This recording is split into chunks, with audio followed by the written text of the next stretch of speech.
नमस्कार दोस्तों, सुप्रभात। कैसे हैं आप सब? उम्मीद करती हूँ आप सब बहुत अच्छे होंगे। आपकी अपनी पसंदीदा कहानी में आपका स्वागत है। मकर संक्रांति, लोहड़ी, बिहू, उत्तरायण की आप सबको ढेर सारी शुभकामनाएं। नया साल आपके जीवन में नई खुशियां लेकर आए।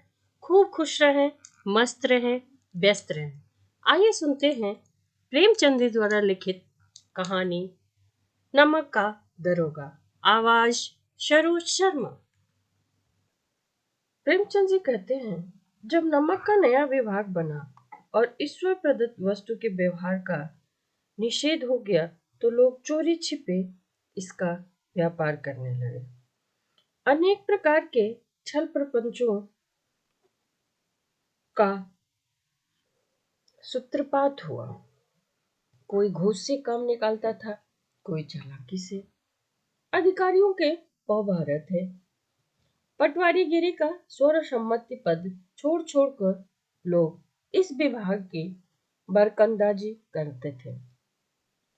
इसके दरोगा पद के लिए तो वकीलों का भी जी लल जाता था। वह यह समय था जब अंग्रेजी शिक्षा और ईसाई लोग एक ही वस्तु समझते थे। फारसी का बहुत ही जोर था। प्रेम की कथाएं और श्रृंगार रस के काव्य पढ़कर फरशीदा लोग सर्वोच्च पदों पर नियुक्त हो जाया करते थे। मुंशी बंशीधर भी जुलेखा की विरह कथा समाप्त करके सीरी और फरहाद के प्रेम वृत्तांत को नल और नील की लड़ाई, अमेरिका के आविष्कार से अधिक महत्व की बातें समझते थे। रोजगार की खोज में निकले। उनके पिता एक अनुभवी पुरुष थे। समझाने लगे कि बेटा, घर की दुर्दशा देख रहे हो ना, ऋण के बोझ से दबे हुए हैं। लड़कियां हैं, वे घास फूस की तरह बढ़ती चली जाती हैं। मैं कगारे पर का वृक्ष हो रहा हूं, न मालूम कब गिर पड़ो। अब तुम ही घर के मालिक हो। नौकरी में ओहदे की ओर ध्यान मत देना, यह तो पीर का मजार है। निगाह चढ़ावे और चादर पर रखनी चाहिए। ऐसा काम ढूंढना जहां कुछ ऊपरी आमदनी भी हो जाए। मासिक वेतन तो पूर्णमासी का चांद है, जो एक दिन दिखाई देता है और घटते घटते लुप्त हो जाता है।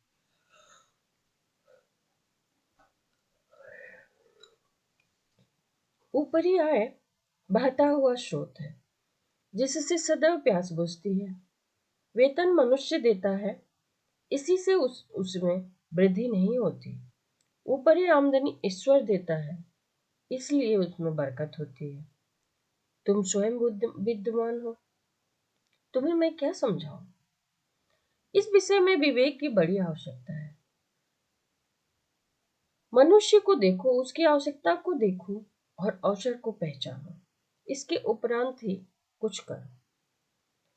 गरज वाले आदमी के साथ कठोरता करने में लाभ ही लाभ होता है, लेकिन बेगरज को दांव पर पाना जरा कठिन है। इन बातों को निगाह में बांध लो, यह मेरी जन्म भर की कमाई है। इस उपदेश के बाद पिताजी ने आशीर्वाद दिया। वंशीधर आज्ञाकारी पुत्र थे। ये बातें ध्यान से सुनी और तब घर से चल पड़े। इस विस्तृत संसार में उनके लिए धैर्य अपना मित्र, बुद्धि अपने पथ प्रदर्शक और आत्मबल ही अपना सहायक था। लेकिन अच्छे शकुन से चलते थे। जाते ही जाते नमक विभाग के दरोगा पद पर प्रतिष्ठित हो गए। वेतन अच्छा और ऊपरी आय का तो ठिकाना ही न था। वृद्ध मुंशी जी को सुख संवाद मिला तो फूले न समाये। महाजन कुछ नरम पड़े। कलवार की आसनता लहलहाई। पड़ोसियों के हृदय में अब सूल उठने लगा। जाड़े के दिन थे और रात का समय। नमक के सिपाही चौकीदार नशे में मस्त थे। मुंशी वंशीधर को यहाँ आए अभी 6 ही महीने हुए थे, लेकिन इस थोड़े समय में ही उन्होंने अपनी कार्यकुशलता और उत्तम आचार से अफसरों को मोहित कर लिया था। अफसर लोग उन पर बहुत विश्वास करने लगे थे। नमक के दफ्तर से 1 मील पूर्व की ओर यमुना नदी बहती थी। उस पर नावों का एक पुल बना हुआ था। दरोगा जी किवाड़ बंद किए मीठी नींद सो रहे थे। अचानक आंख खुली तो नदी के प्रवाह की जगह गाड़ियों की गड़गड़ाहट तथा मल्लाहों का कोलाहल सुनाई दिया। झट दे उठ बैठे। इतनी रात गए गाड़ियां क्यों नदी के पार जाती हैं? अवश्य कुछ न कुछ गोलमाल है। तमंचा जेब में रखा और बात की बात में घोड़ा चढ़ाए हुए पुल पर जा पहुंचे। गाड़ियों की लंबी कतार पुल के पार जाती देखी। डांट कर पूछा, ये सारी गाड़ियां किसकी हैं और कहाँ जा रहे हो? थोड़ी देर तक सन्नाटा रहा। आदमियों में कुछ कानाफूसी शुरू हुई। तब आगे वाले ने कहा, पंडित अलोपदीन की हैं। कौन पंडित? कौन पंडित अलोपदीन? तो दूसरे ने जवाब दिया, तातागंज के पंडित जी, मुंशी वंशीधर चौके पंडित अलोपदीन इस इलाके के सबसे प्रतिष्ठित जमींदार थे। लाखों रुपए का लेन देन करते थे। इधर छोटे से बड़े कौन ऐसे थे जो उनके ऋणी न हो। व्यापार भी बहुत बड़ा लंबा चौड़ा था। बड़े चलते पुर्जे आदमी थे वो। अंग्रेज अफसर उनके इलाके में शिकार खेलने जाते थे और उनके मेहमान होते थे 12 मास। हमेशा उनके घर में मेहमानों की लाइन लगी रहती थी। मुंशी जी ने पूछा, गाड़ियां कहाँ जाएंगी? उत्तर मिला, कानपुर। लेकिन इस प्रश्न पर कि इसमें क्या है, सन्नाटा छा गया। दरोगा साहब का संदेह और भी बढ़ गया। कुछ देर तक उत्तर की बाट देखकर वह जोर से बोले, क्या तुम सब गूंगे हो गए हो? हम पूछते हैं इसमें क्या लदा है? जब इस बार भी कोई उत्तर न मिला तो उन्होंने घोड़े को एक गाड़ी से मिलाकर बोरे को टटोला। भ्रम दूर हो गया। यह तो नमक के ढेले हैं। पंडित अलोपदीन अपने सजीले रथ पर सवार कुछ सोते कुछ जागते चले आते थे। अचानक कई गाड़ी वालों ने घबराते हुए आकर जगाया और बोले, महाराज, दरोगा जी ने गाड़ी रोक दी है और घाट पर खड़े आपको बुला रहे हैं। पंडित अलोपदीन का लक्ष्मी जी पर अखंड विश्वास था। वह कहा करते थे कि संसार का तो कहना ही क्या, स्वर्ग में भी लक्ष्मी क्या ही राज्य है। उनका यह कहना यथार्थी था। यथार्थ मतलब सही था। न्याय और नीति सब लक्ष्मी के ही खिलौने हैं। उन्हें वह जैसे चाहती हैं वैसे नचाती हैं। लेटे ही लेटे गर्व से बोले, चलो हम आते हैं। यह कहकर पंडित जी ने बड़ी निश्चिंतता से पान के बीड़े लगाए। फिर लिहाफ ओढ़े हुए दरोगा के पास आकर बोले, बाबूजी, आशीर्वाद कहिए। दरोगा जी के पास आकर बोले कि बाबूजी, आशीर्वाद कहिए। हमसे ऐसा कौन सा अपराध हुआ है कि गाड़ियां रोक दी गई? हम ब्राह्मणों पर तो आपकी कृपा दृष्टि रहनी ही चाहिए। वंशीधर रुखाई से बोले, सरकारी हुक्म है। पंडित जी, अलोपदीन ने हंसकर कहा, हम सरकारी हुक्म को नहीं जानते साहब। हम सरकारी हुक्म को नहीं जानते और ना ही सरकार को। हमारे सरकार तो आप ही हैं। हमारा और आपका तो घर का मामला है। हम कभी आपसे बाहर हो सकते हैं? आपने व्यर्थ ही कष्ट उठाया। यह तो नहीं हो सकता कि इधर से जाएं और इस घाट के देवता को भेंट न चढ़ावें। मैं तो आपकी सेवा में स्वयं ही आ रहा था। बंसीधर पर ऐश्वर्य की मोहनी बंसी का कुछ प्रभाव न पड़ा। ईमानदारी की नई उमंग थी। कड़क कर बोले, हम उन नमक हरामों में से नहीं हैं जो कौड़ियों पर अपना ईमान बेचते हैं। काफी तेज गुस्से में बोले कि ऐसे लोग नहीं हैं जो अपना ईमान बेच दें। आप इस समय हिरासत में हैं आपको कायदे के अनुसार चालान होगा। बस मुझे अधिक बातों की फुर्सत नहीं है। जमादार बदलू सिंह, तुम इन्हें हिरासत में ले चलो, मैं तुम्हें हुक्म देता हूं। पंडित अलोपदीन स्तब्ध हो गए। स्तब्ध मतलब चकित हो गए। गाड़ी वाहनों में हलचल मच गई। पंडित जी के जीवन में कदाचित यह पहला ही अवसर था कि पंडित जी को ऐसा कठोर बातें सुननी पड़ी। बदलू सिंह आगे बढ़ा, किंतु रोब के मारे यह साहस न हुआ कि उनका हाथ पकड़ सके। पंडित जी ने धर्म को धन का ऐसा निरादर करते कभी नहीं देखा था। विचार किया कि यह अभी उदंड लड़का है, माया मोह के जाल में अभी नहीं पड़ा है, अल्हड़ है, झिझकता होगा। बहुत दिन भाव से बोले, बाबू साहब ऐसा मत कीजिए, हम मिट जाएंगे, इज्जत धूल में मिल जाएगी। हमारा अपमान करने से आपका क्या आएगा, क्या फायदा होगा? हम किसी तरह आपसे बाहर थोड़े ही हैं। बंसीधर ने कठोर स्वर में कहा, हम ऐसी बातें नहीं सुनना चाहते हैं। अलोपदीन ने जिस सहारे को चट्टान समझ रखा था, वह पैरों के नीचे खिसकता हुआ नजर आया। स्वाभिमान और धन ऐश्वर्य की कड़ी चोट लगी, किंतु अभी तक धन की सांख्यिकी शक्ति पर उन्हें पूरा भरोसा था। अपने मुख्तार से बोले, लाला जी 1000 के नोट बाबू साहब को भेंट करो, आप इस समय भूखे सिंह हो रहे हैं। बंसीधर ने गर्म होकर कहा, 1000 नहीं, 1 लाख भी मुझे सच्चे मार्ग से नहीं हटा सकता है। धर्म की इस बुद्धिहीन दृढ़ता और देव दुर्लभ त्याग पर मन बहुत झुंझलाया। अब दोनों शक्तियों में संग्राम होने लगा। धन ने उछल उछल कर आक्रमण करने शुरू किए।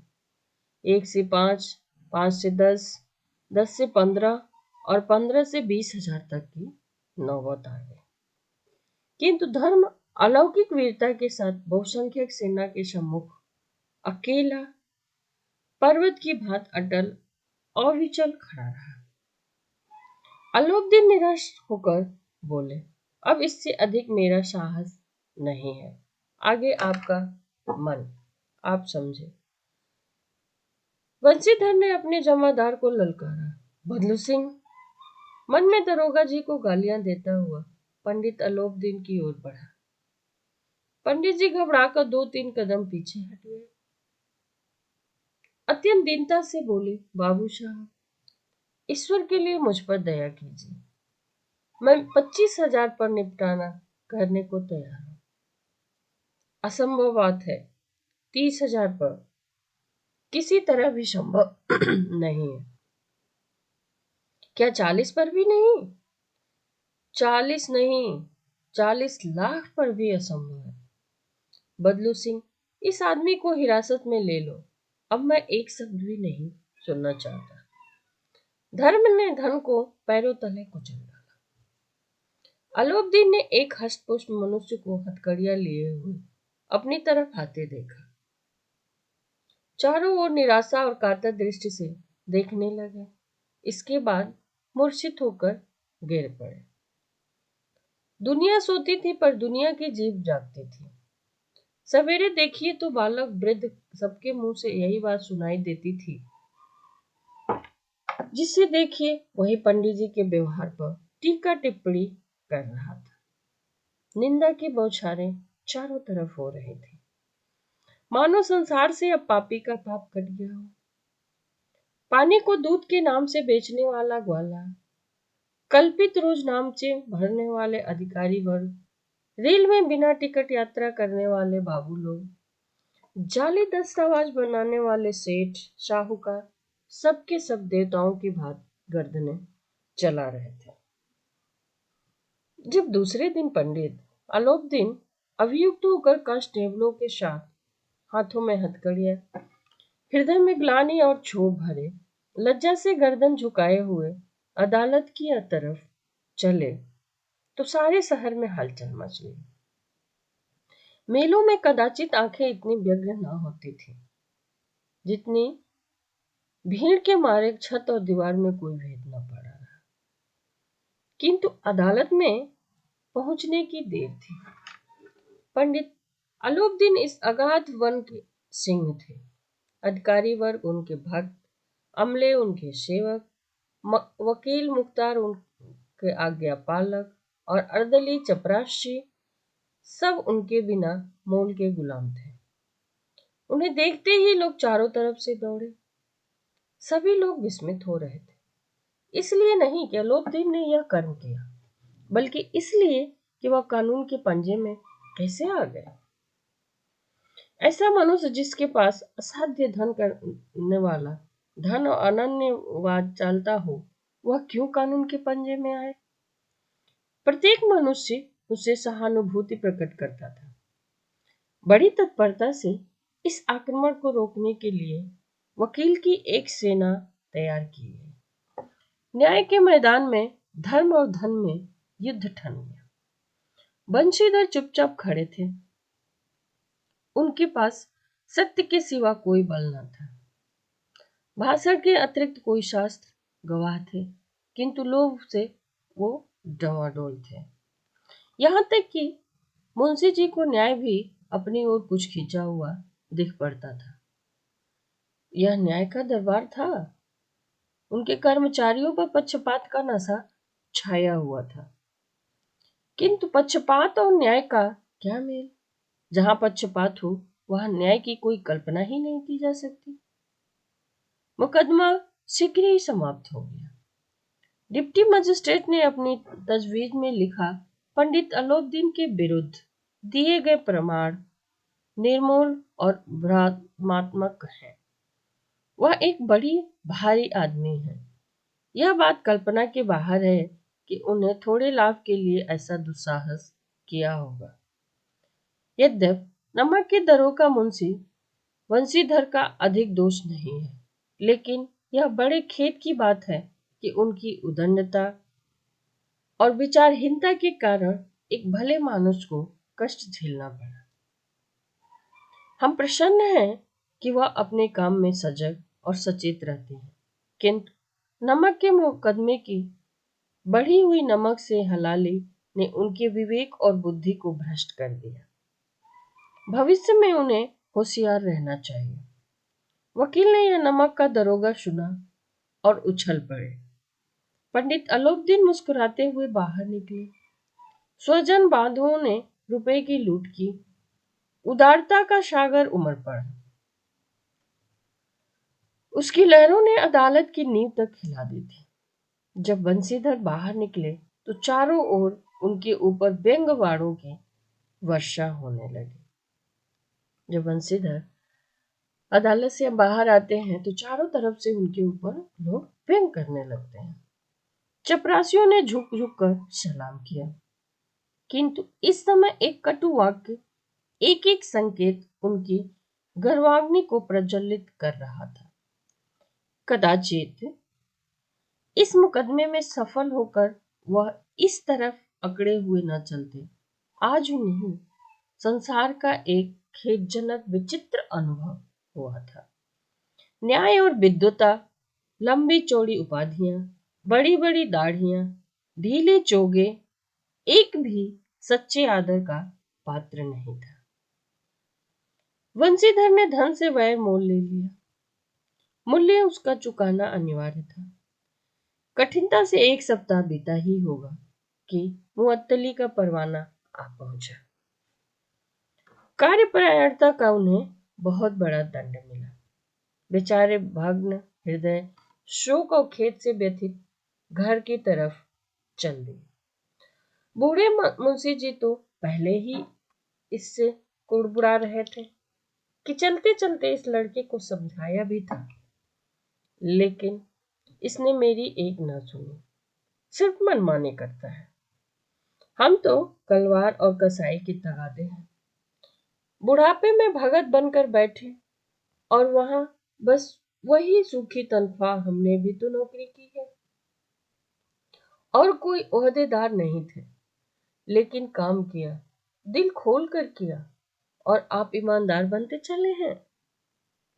घर में चाहे अंधेरा हो, मस्जिद में अवश्य दिया जलाएगा। खेद ऐसी समझ पर चढ़ना लिखना सब अकारत था। इसके थोड़े ही दिनों बाद मुंशी बंशीधर इस दुरावस्था में घर पहुंचे और बूढ़े पिता ने समाचार सुना तो सिर पीट लिया। बोले, जी चाहता है कि तुम्हारा सिर फोड़ डालूं। बहुत देर तक पछता पछता कर हाथ मलते रहे। क्रोध में कुछ कठोर बातें भी कही। बंशीधर वहां से टल ना जाता तो अवश्य यह क्रोध विकट रूप धारण कर लेता। वृद्ध माता को भी दुख हुआ। जगन्नाथ और रामेश्वर यात्रा की कामनाएं मिट्टी में मिल गई। पत्नी ने कई दिनों तक सीधे मुंह बात तक न की। इसी प्रकार एक सप्ताह बीत गया। यही सब सुनते सुनते बंशीधर का समय एक सप्ताह तक कट गया। संध्या का समय था। बूढ़े मुंशी जी बैठे बैठे राम नाम की माला जप रहे थे। इसी समय उनके द्वार पर सजा हुआ रथ आकर रुका। हरे और गुलाबी पर्दे, पछिए बैलों की जोड़ी, उनकी गर्दन में नीले धागे, सींग पीतल से जड़े हुए कई नौकर लाठियां कंधों पर रखे खड़े थे। मुंशी जी अगवानी को दौड़े। देखा तो पंडित अलोपदीन है। झुककर दंडवत की और लल्लो चप्पो की बातें करने लगे। हमारा भाग्य उदय हुआ जो आपके चरण इस द्वार पर आए। आप हमारे पूज्य देवता हैं। आपको कौन मुंह दिखाए। मुंशी जी बहुत सारा उनका बात करने लगे। किंतु क्या करें, लड़का अभागा कपूत है, नहीं तो आपसे क्या मुंह छिपाना पड़ता है। ईश्वर ने संतान चाहे रखे, पर ऐसी संतान किसी को ना दे। अलोपदीन ने कहा, नहीं भाई साहब, ऐसा मत कहिए। मुंशी ने चकित होकर कहा, ऐसी संतान को और क्या कहें साहब। अलोपदीन ने वात्सल्यपूर्ण स्वर में कहा, कुल तिलक और पुरखों की कीर्ति उज्जवल करने वाले संसार में ऐसे कितने धर्मपरायण मनुष्य हैं जो धर्म पर अपना सब कुछ अर्पण कर दें। पंडित अलोपदीन ने बंशीधर से कहा, दरोगा जी इसे खुशामद ना समझिए। खुशामद करने के लिए मुझे इतना कष्ट उठाने की जरूरत न थी। उस रात को आपने अपने अधिकार बल से अपनी हिरासत में मुझे ले लिया था, किंतु आज मैं स्वेच्छा से आपके हिरासत में आया हूं। मैंने हजारों रईस और अमीर देखे, हजारों उच्च पदाधिकारियों पे काम करना पड़ा, किंतु परास्त किया तो मैंने सिर्फ आपको। मैंने सबको अपना और अपने धन का गुलाम बनाकर ही छोड़ा था। मुझे आज्ञा दीजिए कि आपसे कुछ मैं विनय करूं। बंशीधर ने अलोपदीन को आते देखा तो उठकर सत्कार किया, किंतु स्वाभिमान सहित समझ गए कि यह महाशय मुझे लज्जित करने और जलाने के लिए आए हुए। क्षमा प्रार्थना की चेष्टा नहीं की, वरन उन्हें अपने पिता की यह ठाकुर सुहाती की बात असहाय भी प्रतीत हुई। पर पंडित जी की बातें सुनी तो मन की मैल मिट गई। पंडित जी की ओर उड़ती हुई दृष्टि से देखा, सद्भाव झलक रहा था। गर्व ने अब लज्जा के सामने सिर झुका दिया। शर्माते हुए बोले, यह आपकी उदारता है जो ऐसा कहते हैं और समझते हैं। मुझे तो जो कुछ अविनय हुई है उसे क्षमा कीजिए। मैं धर्म की बेड़ी में उस समय जकड़ा हुआ था, नहीं तो वैसे मैं आपका दास हूं। जो आज्ञा होगी वह मेरे सिर माथे पे होगी। अलोपदीन ने विनीत भाव से कहा, नदी तट पर आपने मेरी प्रार्थना स्वीकार नहीं की, किंतु आज स्वीकार आपको करनी पड़ेगी। अलोपदीन बोले कि जब नदी तट पर मैं आपसे क्षमा याचना करता रहा, पैसे देता रहा, आप नहीं माने और ना ही समझे, किंतु आज आपको मेरी बात माननी पड़ेगी। बंशीधर बोले, मैं किस योग्य हूं। जो कुछ सेवा मुझसे हो सकती है उसमें त्रुटि नहीं होगी। अलाउद्दीन ने एक स्टंप लगा हुआ पत्र निकाला और उसे वंशीधर के सामने रखते हुए बोले, इस पद को स्वीकार कीजिए और अपने हस्ताक्षर दीजिए। मैं ब्राह्मण हूं, जब तक यह सवाल पूरा न कीजिएगा द्वार से न हटूंगा। वंशीधर ने उस कागज को पढ़ा तो कृतज्ञता से आंखों में आंसू भर आए। पंडित अलाउद्दीन ने उनको अपनी सारी जायदाद का अस्थायी मैनेजर नियुक्त किया था। 6,000 वार्षिक वेतन के अतिरिक्त रोजाना खर्च अलग से, सवारी के लिए घोड़ा, रहने को बंगला, नौकर चाकर सब मुफ्त दिया था। मुंशीधर कंपित स्वर में बोले, पंडित जी, मुझ में इतनी सामर्थ्य नहीं है कि आपकी उदारता की प्रशंसा कर सकूं, किंतु ऐसे उच्च पद के योग्य मैं नहीं हूं। अलाउद्दीन हंसकर बोले, मुझे इस समय एक अयोग्य मनुष्य की ही जरूरत है। वंशीधर ने गंभीर भाव से कहा, यूं मैं आपका दास हूं। आप जैसे कीर्तिमान सज्जन पुरुष की सेवा करना मेरे लिए सौभाग्य की बात है, किंतु मुझ में विद्या न है, न बुद्धि है और न ही वह स्वभाव जो इन त्रुटियों की पूर्ति करता है। ऐसा महान निकाय के लिए एक बड़े मर्मज्ञ अनुभवी मनुष्य की जरूरत होगी। अलाउद्दीन ने कलमदान से कलम निकाली और उसे वंशीधर के हाथ में देकर बोले, न मुझे विद्वता की चाह है, न ही अनुभव की, न मुझे मर्मज्ञता की, न ही कार्यकुशलता की। इन गुणों के महत्व को मैं बहुत ही पा चुका हूं। अब सौभाग्य और सुअवसर ने मुझे वह मोती दे दिया है जिसके सामने योग्यता और विद्वता की चमक फीकी पड़ जाती है। यह कलम लीजिए, अधिक सोच विचार न कीजिए, दस्तखत कर दीजिए। परमात्मा से यही प्रार्थना है कि वह आपको सदैव वही नदी के किनारे वाला बेमुरौवत, उदंड, कठोर परंतु धर्मनिष्ठ दरोगा बनाए रखे। बंसीधर की आंखें डबडबाएं। हृदय के संकुचित पात्र में इतना एहसान न समा सका। एक बार फिर पंडित जी की ओर भक्ति और श्रद्धा की दृष्टि से देखा और कांपते हुए हाथों से मैनेजरी के कागज पर हस्ताक्षर कर दिए। अलाउद्दीन प्रफुल्लित होकर उन्हें गले लगा लिया। अब दोनों का मन का भेद मिट गया था। तो देखा दोस्तों, पहले के समय में भी घुसखोरी बहुत ज्यादा थी।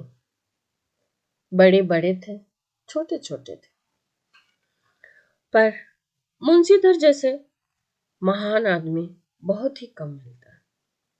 आज भी कम है, आने वाले समय में भी बहुत कम मिलेंगे। धन्यवाद दोस्तों। कहानी अच्छी लगी हो तो लाइक, कमेंट, शेयर और सब्सक्राइब करना ना भूलें। खुश रहें, मस्त रहें, व्यस्त रहें। मिलते हैं एक और नई कहानी के साथ। तब तक के लिए धन्यवाद।